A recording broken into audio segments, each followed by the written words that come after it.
وأحسن منك لم تر قط عيني، وأجمل منك لم تلد النساء. خلقت مبرأ من كل عيب، خلقت مبرأ من كل عيب، كأنك قد خلقت كما تشاء. كتاب أنزلناه إليك مبارك ليدبروا آياته وليتذكر أولو الألباب. یہ کتاب برکت والی ہے جسے ہم نے آپ کی طرف نازل فرمایا ہے تاکہ دانش مند لوگ اس کی آیتوں میں غور و فکر کریں اور نصیحت حاصل کریں۔ اللہم صلی علی سیدنا محمد وعلی آل سیدنا محمد بعدد کل ذرۃ مئۃ الف الف مرۃ۔ سامعین و ناظرین اکرام، السلام علیکم ورحمۃ اللہ وبرکاتہ۔ سامعین اکرام، سورہ توبہ آیت نمبر 94، درس نمبر 825۔ آج کا موضوع، کیا ہم دین اسلام کے تقاضے پورے کرنے کے لیے تیار نہیں ہیں؟ اس کے ساتھ آج کے سبق کا آغاز کرتے ہیں۔ سب سے پہلے گزشتہ سبق کا اعادہ ہوگا۔ اعوذ باللہ من الشیطان الرجیم۔ پناہ مانگتا ہوں میں اللہ کی شیطان مردود سے۔ بسم اللہ الرحمن الرحیم۔ شروع اللہ کے نام سے جو بڑا مہربان نہایت رحم والا ہے۔ وجاء المعذرون من الأعراب ليؤذن لهم وقعد الذين كذبوا الله ورسوله سيصيب الذين كفروا منهم عذاب أليم۔ اور صحرا نشینوں میں سے بھی کچھ لوگ عذر کرتے ہوئے تمہارے پاس آئے کہ ان کو بھی اجازت دی جائے، اور جنہوں نے خدا اور اس کے رسول سے جھوٹ بولا وہ گھر میں بیٹھ رہے، سو جو لوگ ان میں سے کافر ہوئے ہیں ان کو دکھ دینے والا عذاب پہنچے گا۔ ليس على الضعفاء ولا على المرضى ولا على الذين لا يجدون ما ينفقون حرج إذا نصحوا لله ورسوله ما على المحسنين من سبيل والله غفور رحيم۔ نہ تو ضعیفوں پر کچھ گناہ ہے اور نہ بیماروں پر، اور نہ ان پر جن کے پاس خرچ موجود نہیں کہ شریک جہاد ہوں، یعنی جبکہ خدا اور اس کے رسول کے خیر اندیش اور دل سے ان کے ساتھ ہوں۔ نیکوکاروں پر کسی طرح کا الزام نہیں ہے اور خدا بخشنے والا مہربان ہے۔ ولا على الذين إذا ما أتوك لتحملهم قلت لا أجد ما أحملكم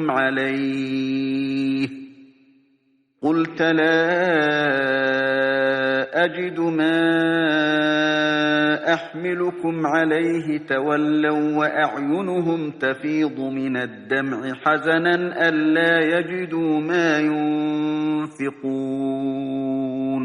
اور نہ ان بے سر و سامان لوگوں پر الزام ہے کہ تمہارے پاس آئے کہ ان کو سواری دو، اور تم نے کہا کہ میرے پاس کوئی ایسی چیز نہیں جس پر تم کو سوار کروں، تو وہ لوٹ گئے، اور اس غم سے کہ ان کے پاس خرچ موجود نہ تھا ان کی آنکھوں سے آنسو بہ رہے تھے۔ انما السبيل على الذين يستأذنونك وهم أغنياء رضوا بأن يكونوا مع الخوالف وطبع الله على قلوبهم فهم لا يعلمون۔ الزام تو ان لوگوں پر ہے جو دولت مند ہیں اور پھر تم سے اجازت طلب کرتے ہیں، یعنی اس بات سے خوش ہیں کہ عورتوں کے ساتھ جو پیچھے رہ جاتی ہیں گھروں میں بیٹھ رہیں۔ خدا نے ان کے دلوں پر مہر کر دی ہے، بس وہ سمجھتے ہی نہیں۔ صدق اللہ العظیم۔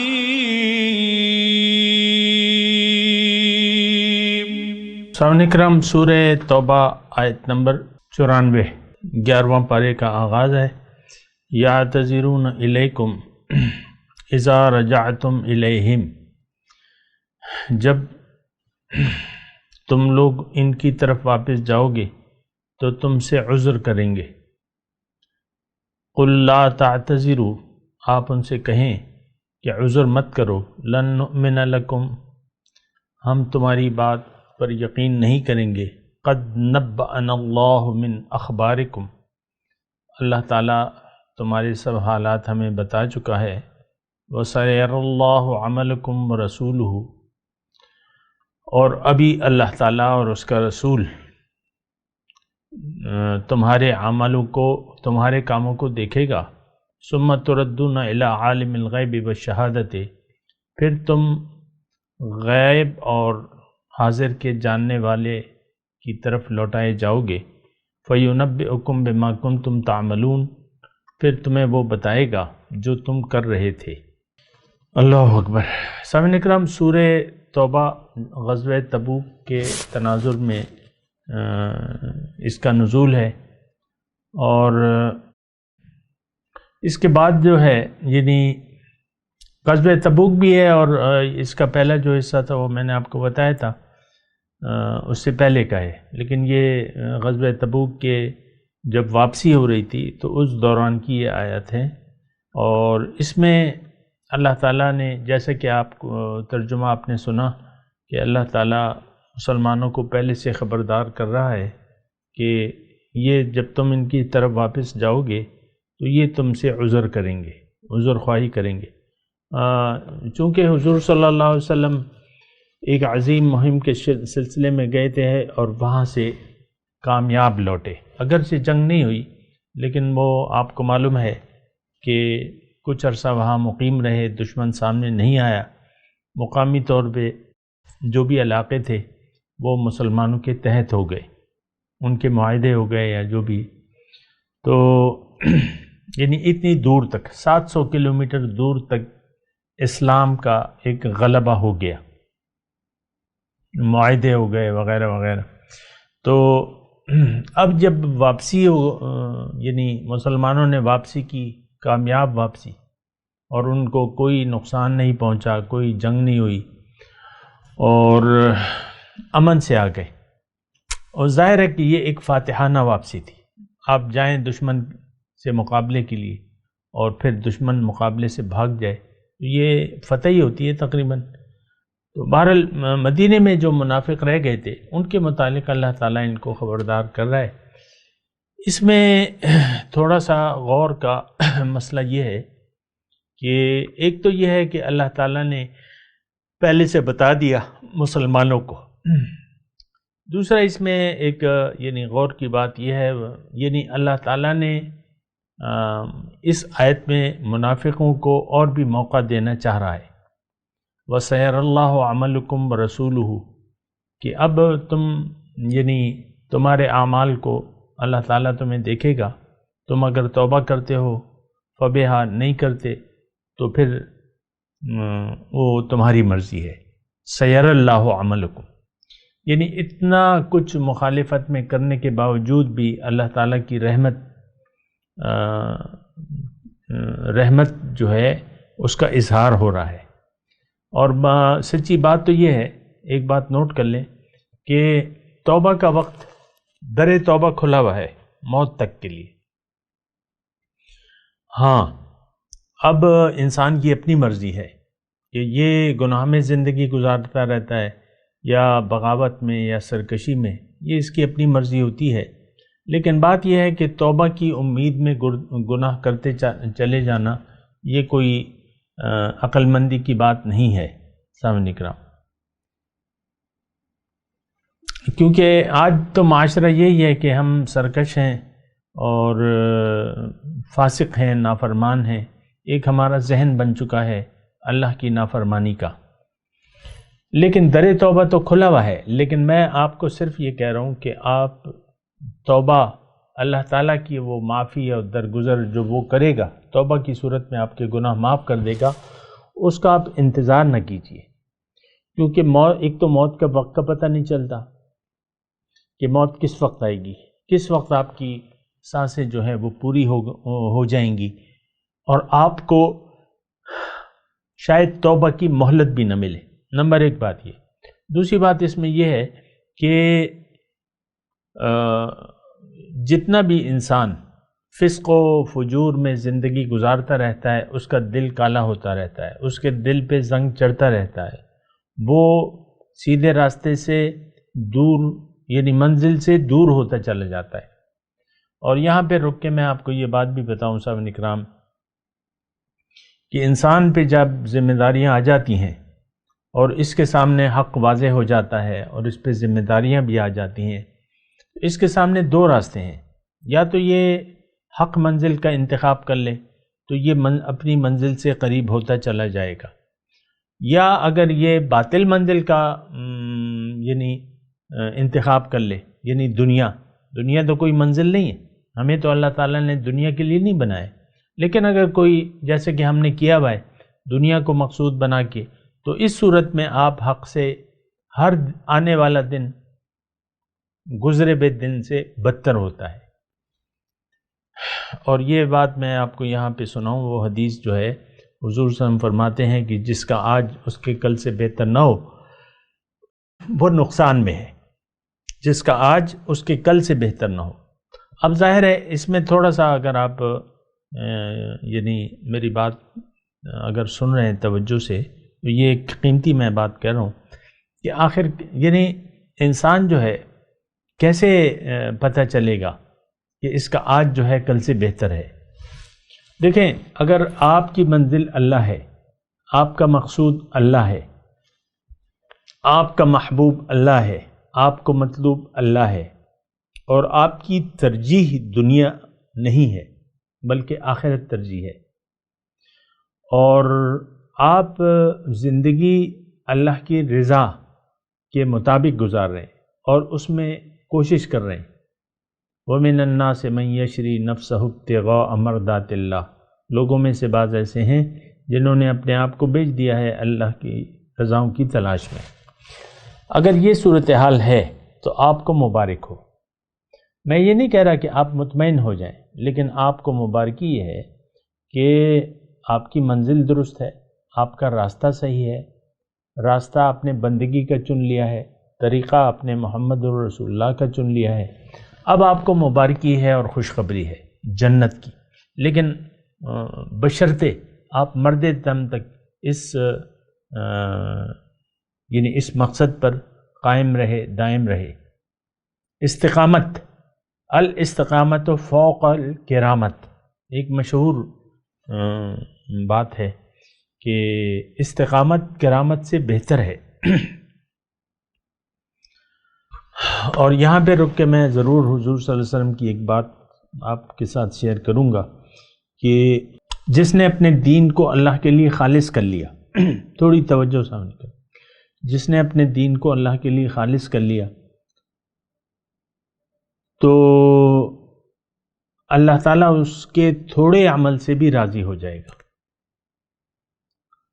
جس نے اپنے دین کو اللہ کے لیے خالص کر لیا، اس کا مطلب کیا ہے؟ اس کا مطلب یہی ہے جو کہ میں نے ابھی بیان کیا کہ آپ کی نیت صحیح ہو گئی، آپ کا رخ صحیح ہو گیا، آپ کا راستہ صحیح ہو گیا،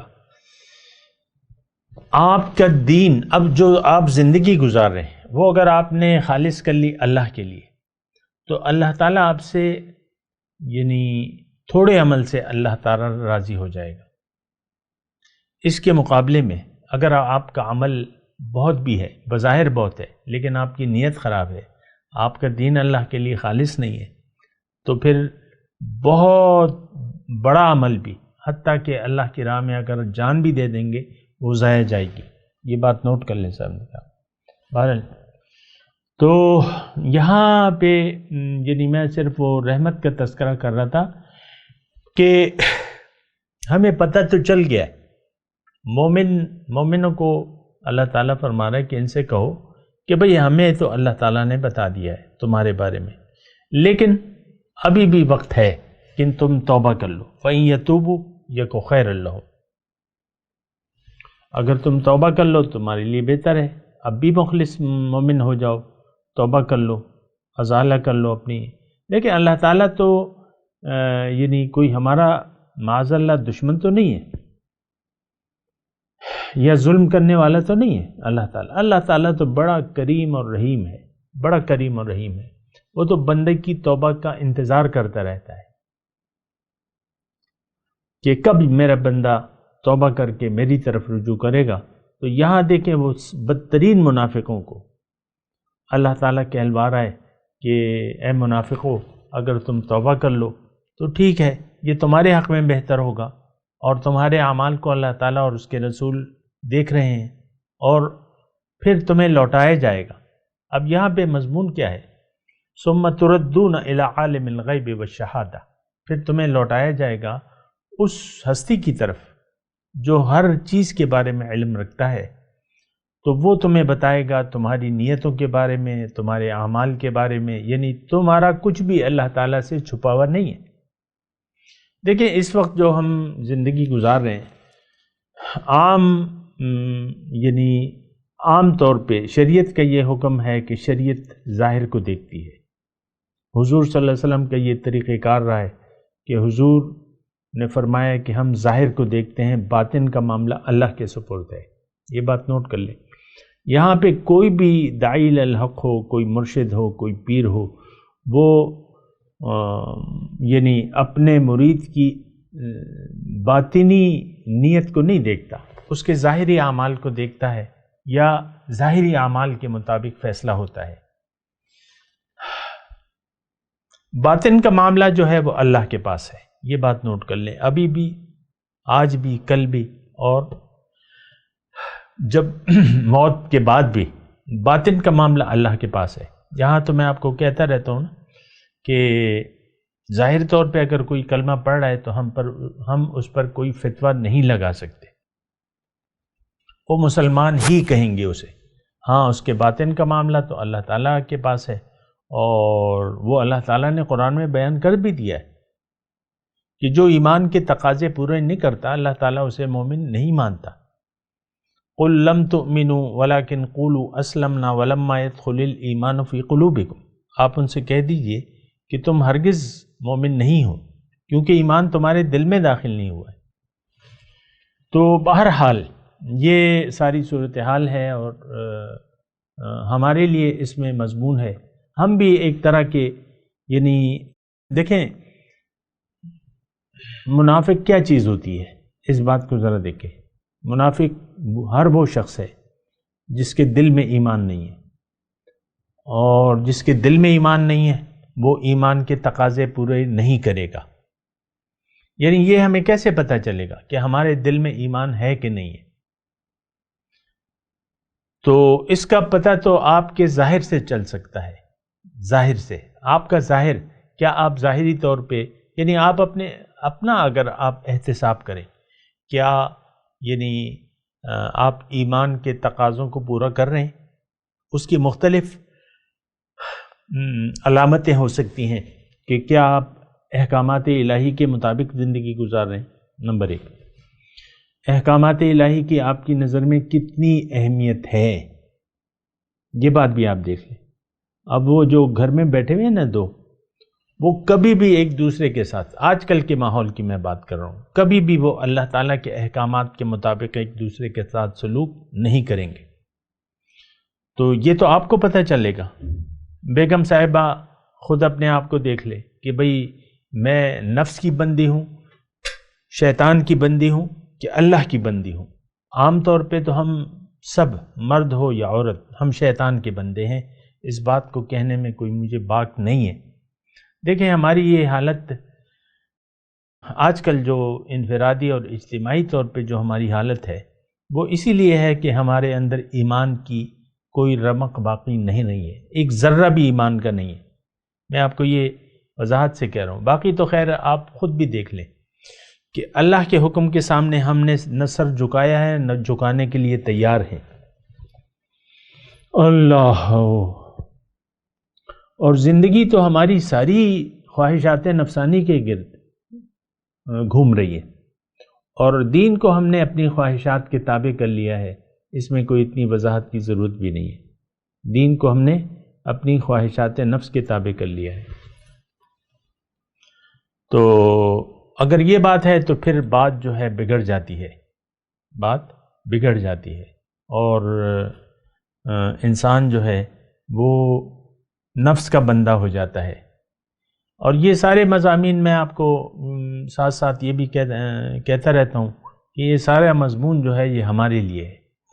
اگر ہم منافق نہ ہوتے تو پھر ان مضامین میں ہمارے متعلق کم آیات ہیں، اور لیکن ہم مخاطب تو اس میں ہم ہیں، یعنی مخلص مومن مخاطب ہیں۔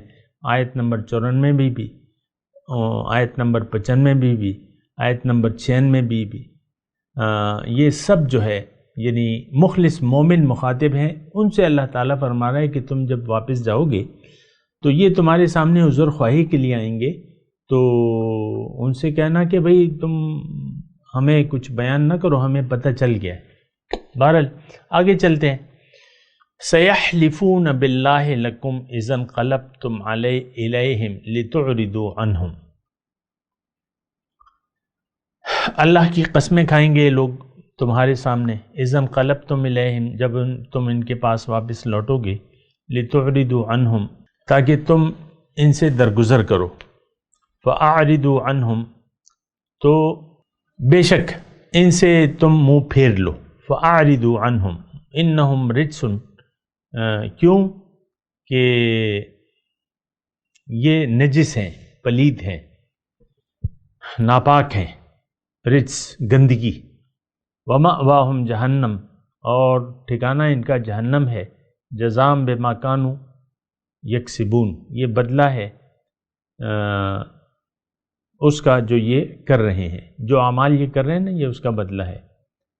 یحلفون لکم، وہ قسمیں کھائیں گے تمہارے سامنے، لترضوا عنہم، تاکہ تم ان سے خوش ہو، فإن ترضوا عنہم، اور اگر تم ان سے خوش ہو بھی جاؤ، فإن اللہ لا يرضى عن القوم الفاسقین، تو اللہ تعالیٰ نافرمانوں سے خوش نہیں ہوتا۔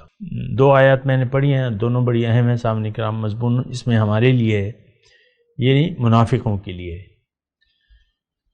اچھا، پہلے شان نزول کے مطابق تھوڑا سا اس کا بیان کر لیتے ہیں۔ سیحلفون لکم اذا انقلبتم الیہم، یہ تمہارے سامنے قسمیں کھائیں گے جب تم ان کے پاس واپس لوٹو گے، لتعرضوا عنہم، تاکہ تم ان سے درگزر کرو، اعراض کرو، یعنی ان سے کوئی جواب طلبی نہ کرو، اس کا مطلب یہ ہے جواب طلبی نہ کرو۔ فاعرضوا عنہم، اللہ تعالیٰ فرما رہا ہے کہ ان سے تم مکمل ہی منہ موڑ لو، اعراض کر لو، ان سے کچھ مت کہو، اور ان کی طرف التفات نہ کرو۔ فاعرضوا عنہم، یعنی ان سے کوئی ایسا خاص، اب ظاہر ہے کہ دیکھیں مومن کا دوست ہوتا ہے، لیکن یا تو نفاق کا مسئلہ ہے تو اللہ تعالیٰ فرما رہا ہے کہ نہیں، تم ان سے اعراض کر لو، فاعرضوا، کیوں؟ یہ تو گندگی ہے، یہ تو پلیدی ہے، ان کے خیالات گندے ہیں، ان کے کام گندے ہیں۔ تو اچھا، اب یہاں پہ رکے آپ دیکھیں کہ منافق کا سب کچھ، دیکھیں اصل میں تو نیت ہے، اگر وہ آپ نے گندی چیز کو پسند کر لیا اور تو پھر آپ بھی گندے ہو جائیں گے۔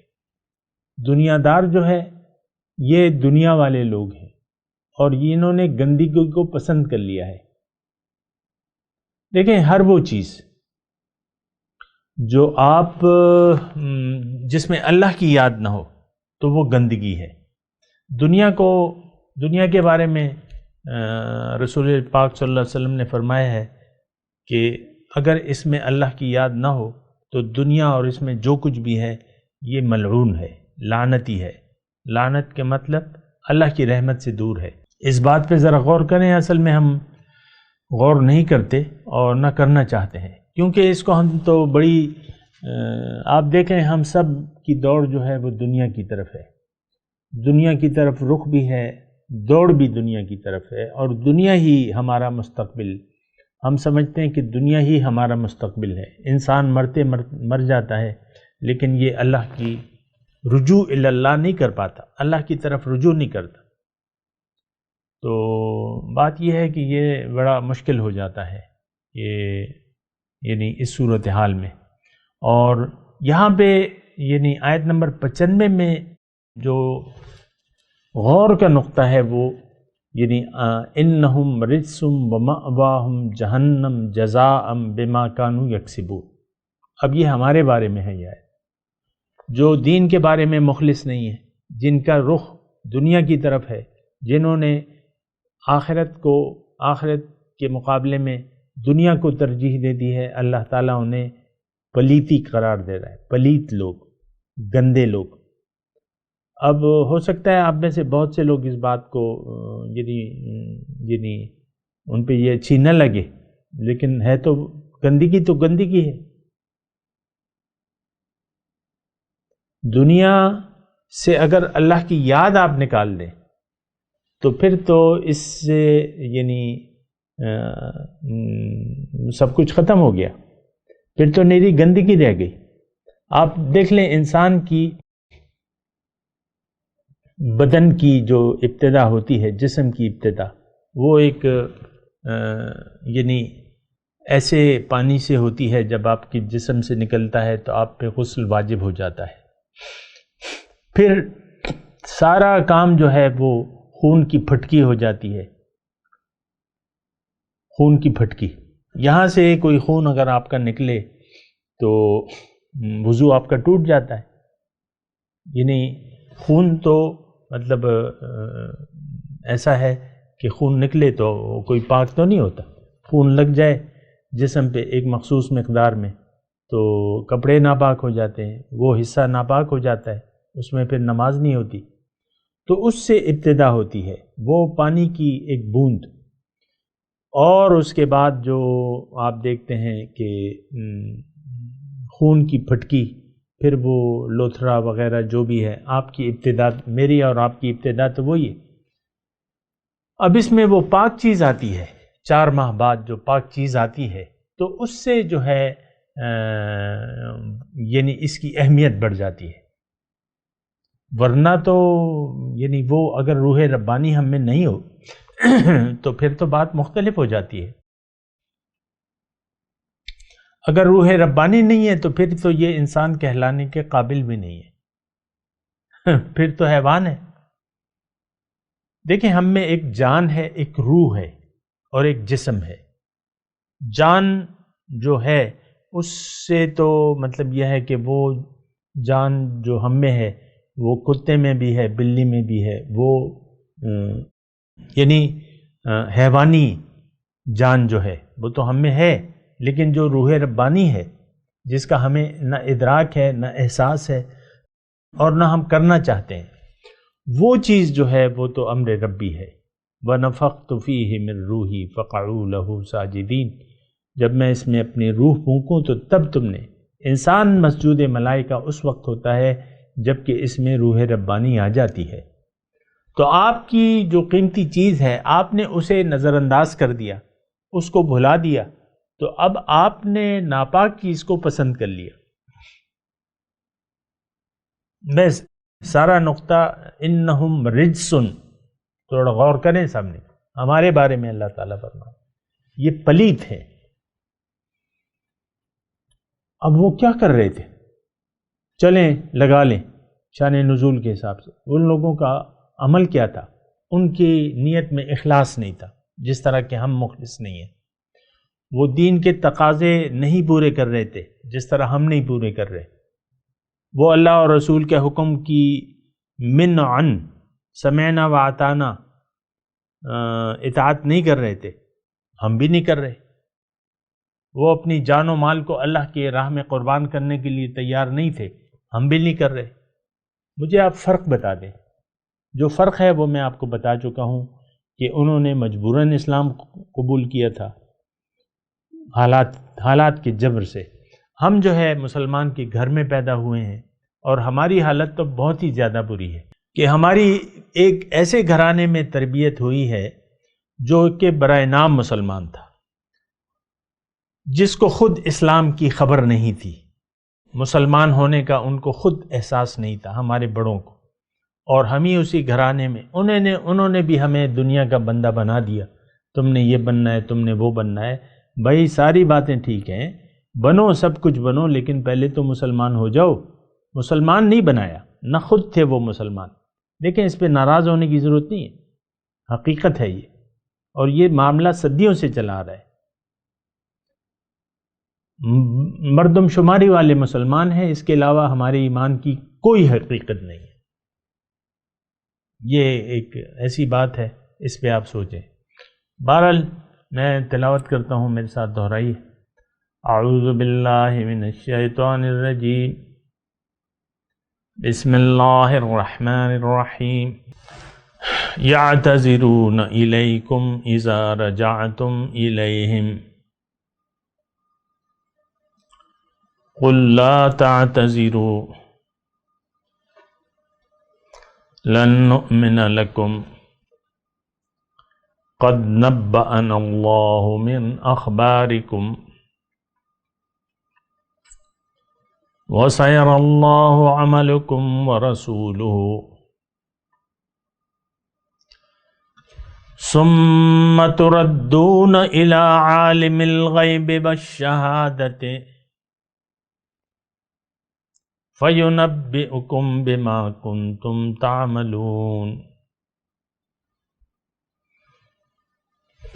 اللہ ترجمہ سنا دے۔ یعتذرون الیکم اذا رجعتم الیہم، اے مسلمانوں، جب تم مدینے واپس جاؤ گے تو یہ تم سے عذر کریں گے۔ قل لا تعتذروا، ان سے کہہ دو کہ عذر مت کرو، لن نؤمن لکم، ہم تمہاری باتوں پہ یقین نہیں کرنے والے، قد نبأنا اللہ من اخبارکم، تمہارے سارے حالات اللہ تعالی ہمیں بتا چکا ہے، وسيرى اللہ عملکم ورسولہ، اور اللہ تعالیٰ ابھی دیکھے گا تمہارے عمل اور اس کا رسول بھی۔ ثم تردون، پھر تم لوٹائے جاؤ گے، الی عالم الغیب والشہادہ، اس ذات کی طرف جو غائب اور حاضر کے جاننے والی ہے، فَيُنَبِّئُكُم بِمَا كُنتُمْ تَعْمَلُونَ، پھر وہ تمہیں بتائے گا جو تم کر رہے تھے۔ اب ان آیت کی تلاوت اور ترجمہ سنتے ہیں۔ اعوذ باللہ من الشیطان الرجیم، پناہ مانگتا ہوں میں اللہ کی شیطان مردود سے۔ بسم اللہ الرحمن الرحیم، شروع اللہ کے نام سے جو بڑا مہربان نہایت رحم والا ہے۔ یعتذرون الیکم اذا رجعتم الیہم قل لا تعتذروا لن نؤمن لكم قد نبأنا الله من أخباركم وسيرى الله عملكم ورسوله ثم تردون إلى عالم الغيب والشهادة فينبئكم بما كنتم تعملون۔ جب تم ان کے پاس واپس جاؤ گے تو تم سے عذر کریں گے، تم کہنا کہ عذر مت کرو، ہم ہرگز تمہاری بات نہیں مانیں گے، خدا نے ہم کو تمہارے سب حالات بتا دیے ہیں، اور ابھی خدا اور اس کا رسول تمہارے عملوں کو اور دیکھیں گے، پھر تم غائب و حاضر کے جاننے والے خدائے واحد کی طرف لوٹائے جاؤ گے، اور جو عمل تم کرتے رہے ہو وہ سب تمہیں بتائے گا۔ سامعین کرام، اس کے ساتھ آج کے درس کا وقت اختتام کو پہنچا۔ اگلے درس میں انشاءاللہ ملاقات ہوگی۔ وآخر دعوانا ان الحمدللہ رب العالمین۔ مولاي صل وسلم دائما أبدا على حبيبك خير الخلق كلهم۔